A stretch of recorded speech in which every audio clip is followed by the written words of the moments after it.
I'm Jolene. Welcome to my transition vlog, and on this inaugural edition of this show, I'm going to answer some questions about being an Enby who is transitioning.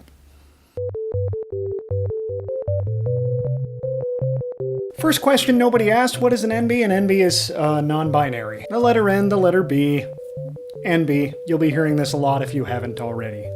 First actual question, are you trans or non-binary? Short answer, yes. Non-binary trans woman. Emphasis on the non-binary. I imagine as I get further along on my hormone replacement therapy, the emphasis might lean towards woman. Question 2. When did you figure out you were trans/non-binary? Shockingly recently.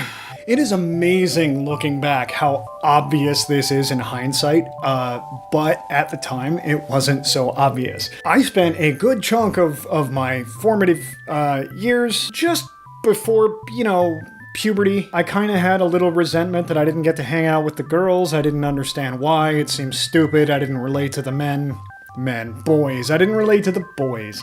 But that was vague, and a lot of people go through that aren't trans or non-binary, where things really crystallized, or I should say, should have crystallized for me, is that I, for many years of my life, would say out loud to anybody who would listen, I wish I was a woman.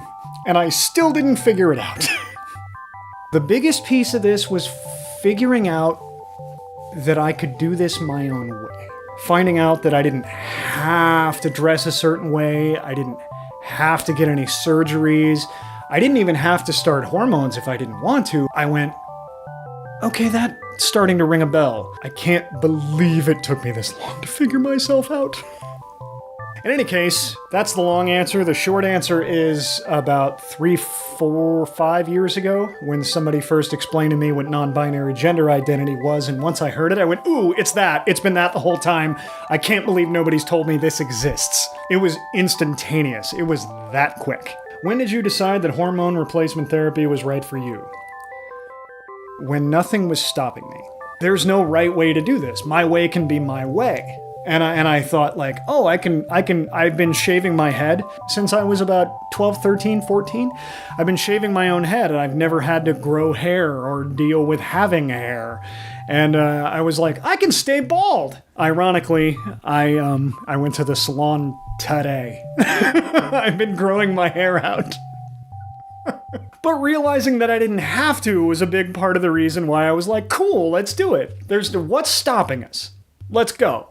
So are you both genders or neither gender? Non-binary people currently were splintered off under the non-binary umbrella into agender, which would be neither, and no term yet, which would be both. This has been an incredibly awkward thing for me because it's not in my control. As I transition, this is changing, but right now and in my past, one of the big problems with being both is that I don't get to decide which I am in any given moment. I did a video on this channel a little while ago all about Hedwig and the Angry Inch, and I hosted it as a woman. It was kind of my big coming out party for myself.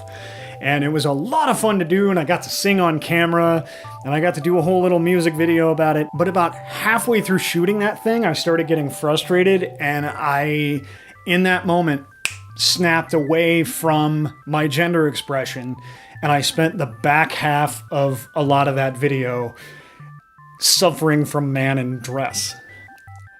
I didn't get to control it. I don't get to control it. And so it's always rough. If I go out and I'm wearing makeup, I can take the makeup off, but I go out if I'm wearing a dress, I can't just, unless I'm carrying a backpack with a bunch of clothes in it, and how convenient would it be to actually walk around with 2 sets of gender stuff with you, oh geez, at all times?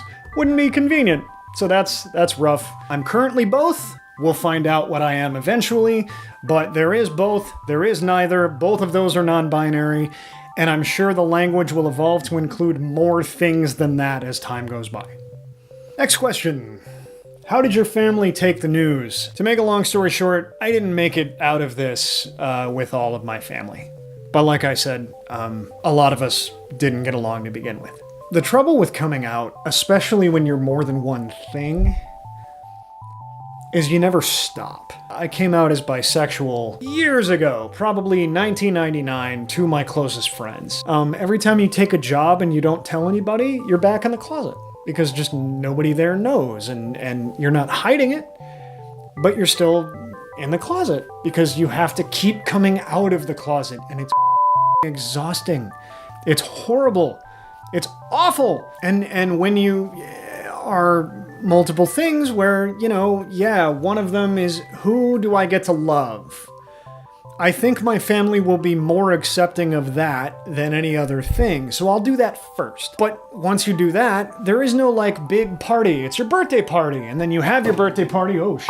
You have your birthday party. You have your big gay bar mitzvah. It doesn't work that way. It just keeps happening. I'd even just started work at an Irish pub not long before that, forgetting that I'd made Facebook friends with people I worked with at this Irish pub. And when I showed up to work the next week, I remembered all of a sudden, oh, they all know now. And I spent this little bit of time just as I was getting ready for my shift being horrified at what might happen. And they were really supportive, even though I'd only started working there like a couple months before. They barely knew me, and they were wonderful about it. I'm very lucky that way. Part of this is that I've spent years cutting people out of my life who I thought wouldn't be okay with it. So if you're young and you go, is everybody gonna be cool with it? They probably won't. I'm sorry to say that, but the reason things went as well for me as they did is I spent decades cultivating the kind of friendships where this would not be a bad thing. Final question. This one actually wasn't for me, but somebody asked it to another trans person in my feed, and it was such a funny question that I couldn't help but answer it. Since you're someone who's been on both ends of the hormone spectrum, I wanted to ask, when I read really bigoted I get hands oh, this is just so specific angry. Is that mostly my testosterone talking, or do you people on estrogen feel like that too? Long answer, yes with an if. Short answer, no with a but. I will tell you this much. Since I started estrogen, I have not felt rage. Not at all. I haven't felt panic to the degree that I usually do. I haven't felt a lot of things that used to be my most negative qualities. But hang on. This is not magic. There is also not a control Joe back in Joe land to contrast against Jolene here in Jolene land. There is no scientific study we can perform where we can go, all of the same things, all things aside, the only thing that's different is hormones. What does one do and what does the other do? That is not, there's no scientific way of doing that. Furthermore, there are several trans men who will tell you, yeah, I went on testosterone. I didn't start raging out at people. That's not really much of a thing. So there's so many factors involved in this that that's the only answer I can give you. Correlation and causation are a hell of a thing, and trying to marry them is not always simple. I can tell you that in my case, the correlation is yes. I started taking estrogen, and I don't get angry as much at all. I don't get nervous as much at all. I'm not panicky as much at all.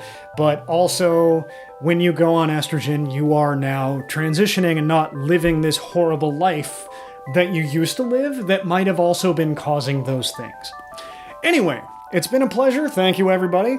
I usually leave comments off on videos, but this is a Q&A, so if you want your question included on the next one of these, go ahead and leave a comment below. You can also find me at SofaJustice on Twitter, and find the rest of our content at sofajusticewarriors.com. Thank you, everybody. Good night.